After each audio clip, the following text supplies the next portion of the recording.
Hello दोस्तों, कैसे हैं आप लोग। एक बार वापस से आपका स्वागत है मेरे चैनल में। और आज हम बात करेंगे केमिस्ट्री के एक नए टॉपिक अर्थात उर्वरक के बारे में। किसके बारे में? उर्वरक के बारे में बात करेंगे। तो उर्वरक क्या होता है? ये वो रासायनिक पदार्थ होते हैं जो फसल की उत्पादकता बढ़ाने, मृदा की जो जलधारण क्षमता को बढ़ाने, मृदा की उर्वरता को में वृद्धि करने, अच्छी फसल, स्वस्थ पौधे उत्पन्न करने के लिए उपयोग में लिए जाते हैं। अर्थात ये क्या होते हैं? ये वो रासायनिक पदार्थ होते हैं जो क्या करते हैं? फसल की उत्पादकता को बढ़ा देते हैं, मृदा की जल धारण क्षमता को बढ़ा देते हैं, या फिर मृदा की उर्वरता में वृद्धि करते हैं। साथ ही साथ अच्छी फसल, स्वस्थ पौधे उत्पन्न करने के लिए प्रयोग में आते हैं। उन्हें हम क्या कहते हैं? उर्वरक कहते हैं। अब उर्वरक क्या करते हैं? पादपों के लिए आवश्यक नाइट्रोजन, फास्फोरस, पोटेशियम और अन्य जो भी पोषक पदार्थ होते हैं उनकी आपूर्ति करते हैं। क्यों डालते हैं हम उर्वरक? क्योंकि जब पादपों के अंदर किन की कमी आ जाती है? नाइट्रोजन की, फास्फोरस की, पोटेशियम और अन्य जो पोषक तत्व होते हैं इनकी कमी आ जाती है, जिनकी कमी को पूरा करने के लिए उर्वरक का उपयोग किया जाता है। अब हम बात करेंगे उर्वरक कितने प्रकार के होते हैं। उर्वरक नॉर्मली दो प्रकार के होते हैं, एक तो अकार्बनिक उर्वरक और एक कार्बनिक उर्वरक। प्रकार में देखें तो एक तो अकार्बनिक उर्वरक होता है और एक कार्बनिक उर्वरक। अकार्बनिक अर्थात जिसमें कार्बन का उपयोग नहीं किया जाता, और कार्बनिक अर्थात जिसमें कार्बन का उपयोग किया जाता होगा। तो सबसे पहले बात करते हैं अकार्बनिक की। अकार्बनिक कौन से होते हैं? जिनका औद्योगिक पैमाने पर रासायनिक विधि के द्वारा तैयार किया जाता है। ये सारे रासायनिक उर्वरक कौन से होते हैं? अकार्बनिक, जिसमें कार्बन नहीं होता। तब अकार्बनिक उर्वरकों के कुछ प्रकार देख लेते हैं। सबसे पहले बात करते हैं कौन से उर्वरक? सबसे पहले बात करते हैं नाइट्रोजन उर्वरकों के बारे में। किसके बारे में? नाइट्रोजन उर्वरकों के बारे में बात करेंगे। नाइट्रोजन क्या है? क्लोरोफिल का मुख्य घटक होता है। अर्थात जो हम जानते हैं पत्तियां किस कलर की होती है? पत्तियां, हमारे पेड़ पौधों की पत्तियां हरे कलर की होती है। अब हरा कलर की होने के लिए किस तत्व की ज़्यादा ज़रूरत होती है? इसके लिए नाइट्रोजन तत्व की ज़्यादा ज़रूरत होती है। अब क्लोरोफिल क्या करेगा? पत्तियों में क्लोरोफिल चाहिए, क्लोरोफिल आएगा हमारे नाइट्रोजन से।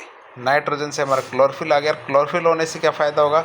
यह क्लोरोफिल प्रकाश संश्लेषण का कार्य करता है, जिससे हमें भोजन की प्राप्ति हो जाती है। ये क्या करता है? ये पादपों में अमीनो अम्ल का भी भाग होता है, जो हमारे प्रोटीन निर्माण का घटक होता है ना, जो इससे प्रोटीन निर्माण होता है।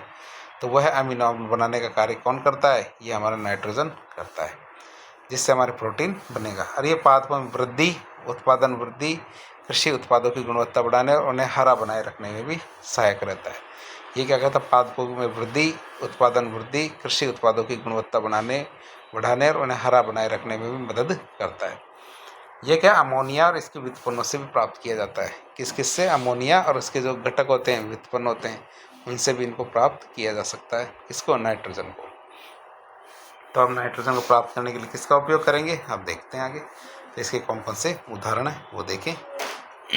सबसे पहले यूरिया की बात करते हैं। यूरिया कट्टे आते हैं, पहले देख लिए हो गया आपने। यूरिया कट्टे क्या होते हैं? 46% नाइट्रोजन इससे प्राप्त हो जाती है।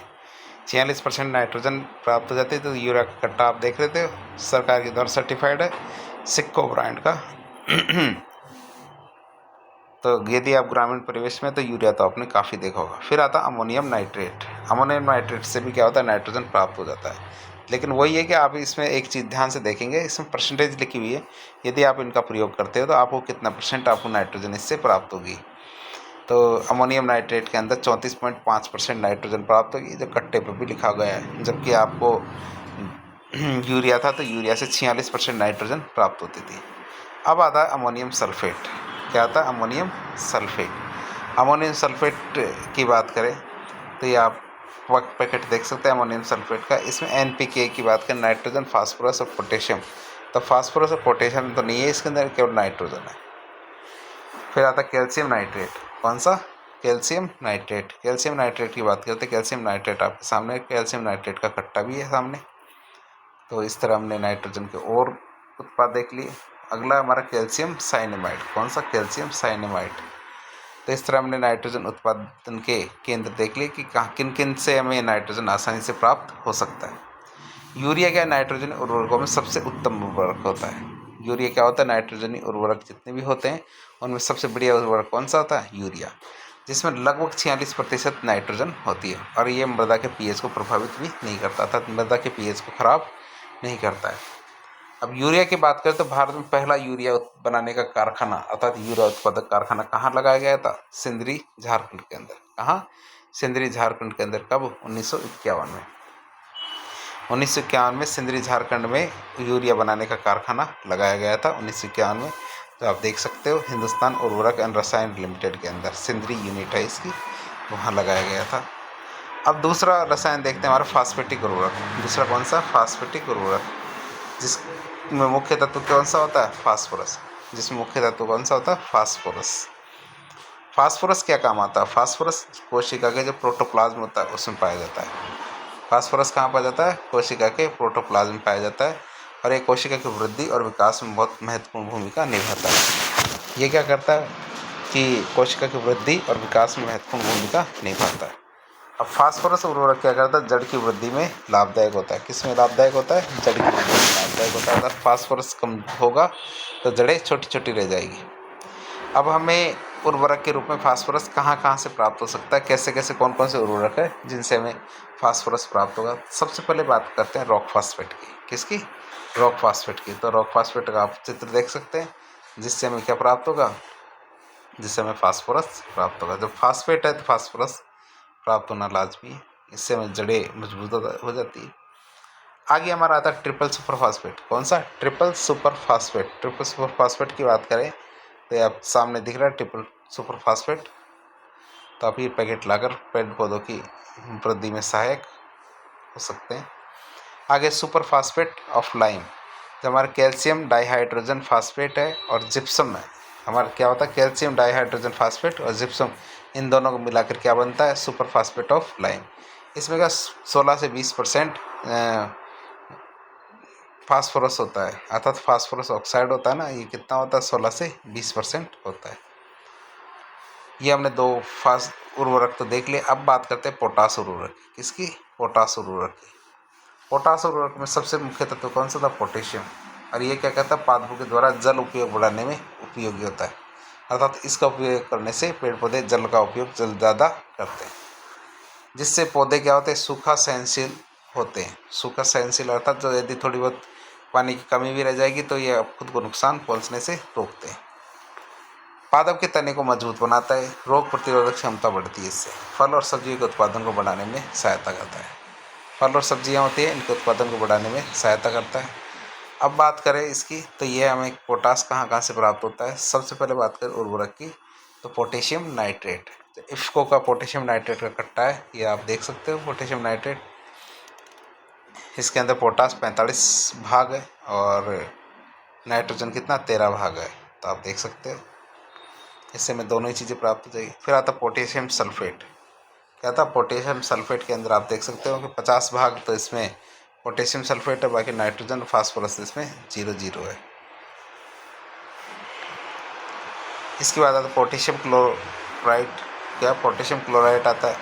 पोटेशियम क्लोराइड भी आप देख सकते हो सोल्यूबल कंपनी का। फिर आता है एनपी उर्वरक। एनपी आता है नाइट्रोजन और फास्फोरस उर्वरक। ये मृदा में क्या कहते हैं? नाइट्रोजन और फास्फोरस दोनों की आपूर्ति करने का कार्य करते हैं। ये क्या करते हैं? मृदा में नाइट्रोजन और फास्फोरस दोनों की आपूर्ति करते हैं एक साथ। नाइट्रोजन और फास्फेटी उर्वरकों की उचित मात्रा मिलाने पर ये प्राप्त होता है। उदाहरण की बात करें कौन सा है इसका उदाहरण? तो उदाहरण हमारा डाई अमोनियम फास्फेट। कौन सा? डाई अमोनियम फास्फेट है। तो इसके अंदर 18 भाग तो नाइट्रोजन है, 46 भाग फास्फेट है। अगला उदाहरण हमारा अमोनियम फास्फेट सल्फेट। कौन सा? Ammonium phosphate sulphate. तो इसका कट्टा भी आप देख सकते हो। कट्टा आपने देख लिया है, इसमें 16 भाग तो नाइट्रोजन है और 20 भाग क्या है? सल्फेट है। फिर आता हमारा कैल्शियम सुपरफास्फेट नाइट्रेट। फिर क्या आता है? Calcium superphosphate nitrate. तो इसके कट्टे भी आप देख सकते हैं, इफ्को कंपनी का। अगला हमारा उर्वरक कौन सा है? एनपीके उर्वरक, अर्थात इसके अंदर नाइट्रोजन, फास्फोरस और पोटेशियम या पोटास तीनों मात्रा में सही मात्रा में पाए जाते हैं, इसीलिए इनको क्या कहते हैं? पूर्ण उर्वरक कहा जाता है। ये मृदा में क्या करते हैं? तीनों पोषक तत्व अर्थात नाइट्रोजन, फास्फोरस और पोटेशियम तीनों की आपूर्ति करते हैं, इसलिए इनके क्या कहते हैं? पूर्ण उर्वरक कहते हैं। ये तीनों प्रकार के उर्वरकों को उचित मात्रा में मिलाकर तैयार किया जाता है, अर्थात उचित मात्रा में मिलाएंगे तीनों प्रकार के उर्वरकों को, इसी वजह से क्या होगा? यह तैयार हो जाता है। जैसे कि हमारा ये उर्वरक है कट्टा एनपीके 19-19-19। ये हमने अब तक देख लिया अकार्बनिक उर्वरक। अकार्बनिक उर्वरक के अंदर हमने पोटास, नाइट्रोजन, फास्फोरस, NP और NPK। तो ये 5 प्रकार हमने देख लिए थे। अब बात करेंगे कार्बनिक उर्वरकों की। इन्हें हम क्या कहते हैं? इन्हें हम जैविक खाद भी कहते हैं। जैविक उर्वरक क्या पौधों और जानवरों से प्राप्त क्या होते हैं? प्राकृतिक उर्वरक होते हैं। जैविक उर्वरक क्या होते हैं? पौधों और जानवरों से प्राप्त प्राकृतिक उर्वरक होते हैं और ये पौधों की वृद्धि के लिए आवश्यक कार्बनिक यौगिकों के साथ क्या है? मिट्टी को समृद्ध करते हैं। ये क्या करते हैं? पौधों की वृद्धि तो करते ही करते हैं, इसके लिए क्या करते हैं? कार्बनिक यौगिकों के साथ में मिट्टी को समृद्ध करते हैं, अर्थात मिट्टी बढ़िया बनाते हैं। आगे आता हमारा जैविक उर्वरक मिट्टी में जो कार्बनिक पदार्थ है इनकी मात्रा को बढ़ाते हैं। जैविक पदार्थ क्या कहते हैं? कार्बनिक पदार्थों की मात्रा को बढ़ाते हैं मिट्टी में और सूक्ष्म जीवों को प्रजनन को बढ़ावा देते हैं। जो सूक्ष्म जीव होते हैं उनके प्रजनन को बढ़ावा देते हैं और मिट्टी के जो भौतिक और रासायनिक गुण होते हैं उनको बदल देते हैं। क्या कहते हैं? मिट्टी के जो भौतिक और रासायनिक गुण होते हैं इनको बदल देते हैं। ये हरे भोजन के लिए मुख्य पोषक तत्वों के रूप में जाने जाते हैं। अर्थात हरे भोजन होते हैं ना, उनके लिए मुख्य पोषक तत्व कौन सा होना चाहिए? हमारा कार्बनिक उर्वरक। अब कार्बनिक उर्वरक एक हरी खाद या जैविक खाद, इनके स्रोत की बात करें तो कैसे बनाया जाता है? किन किन से बनेंगे? ये हमारे कृषि अपशिष्टों से, पशुधन खाद से, औद्योगिक अपशिष्टों से, नगरपालिका क्षेत्र अपशिष्टों से, तो इनसे मिलके बनते हैं। तो हमने उर्वरक देख लिए, कार्बनिक अकार्बनिक उर्वरकों के प्रकार देख लिए, उनके चीज़ें देख लिए। अब उर्वरकों के लाभ की बात करते हैं। उर्वरक क्या लाभ है? पहला, इनका परिवहन आसान होता है, स्टोर करना आसान होता है और उपयोग करने में भी आसानी होती है। अगला, पोषक तत्वों की जो विशिष्ट प्रकृति होती है इसी आधार पर इनका चयन संभव हो पाता है, अर्थात कि जिस फसल को जिस तत्व की ज़्यादा आवश्यकता है उसी तत्व के आप उपयोग करेंगे। पानी और मिट्टी में आसानी से घुल जाता है, इसलिए पौधों के द्वारा आसानी से अवशोषित कर लिया जाता है और ये फसलों पर क्या है? तेजी से असर भी करता है। उपज की बात करें तो उपज में इससे वृद्धि होती है और अनुमानित और विश्वसनीय रहता है। ये पहले से अनुमान लगा सकते हैं कि हम कितना क्या मामला है, तो ये बहुत अच्छी बात होती है। अब उर्वरकों से फ़ायदा ही नहीं होता, नुकसान भी होता है। नुकसान क्या क्या होता है? उर्वरकों का क्या क्या नुकसान है? सबसे पहले बात, उर्वरक महंगे होते हैं, शरीर में चले जाते हैं तो शरीर को नुकसान पहुंचाते हैं। अत्यधिक उपयोग करोगे आप उर्वरकों का तो इससे मिट्टी उर्वर या फिर बंजर हो जाएगी। लंबे समय तक उपयोग से सूक्ष्म जीवों की गतिविधियाँ कम हो जाती है और मिट्टी का pH भी बदलने लगता है। क्या होता है? मिट्टी का pH भी बदलने लगता है।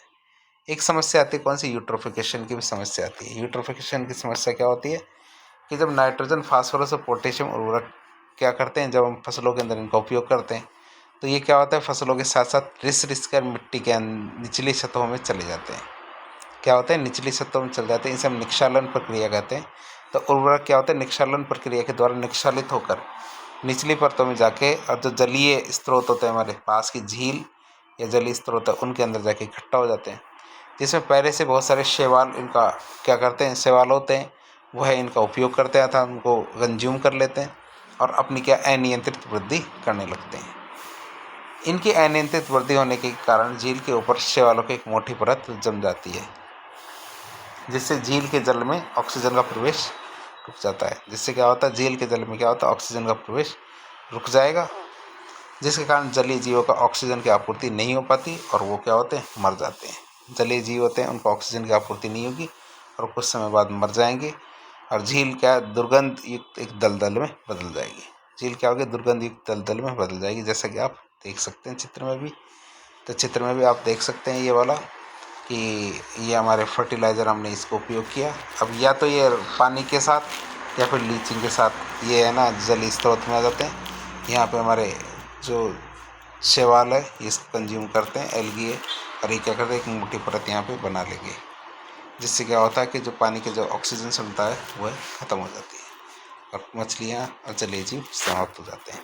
तो हमने ये उर्वरकों के नुकसान भी देख लिए, उर्वरकों के लाभ भी देख लिए, उर्वरकों के प्रकार भी देख लिए, कार्बनिक अकार्बनिक उर्वरकों के बारे में जान लिया है। तो इस प्रकार के इन्फॉर्मेटिव वीडियोज़ देखने के लिए हमारे चैनल से जुड़ें। वीडियो यदि पसंद आता है तो वीडियो को लाइक करें, चैनल को सब्सक्राइब करें, तो अपने दोस्तों के साथ शेयर करें ताकि आपको इसके नए नए नोटिफिकेशन आसानी से मिल जाए। धन्यवाद।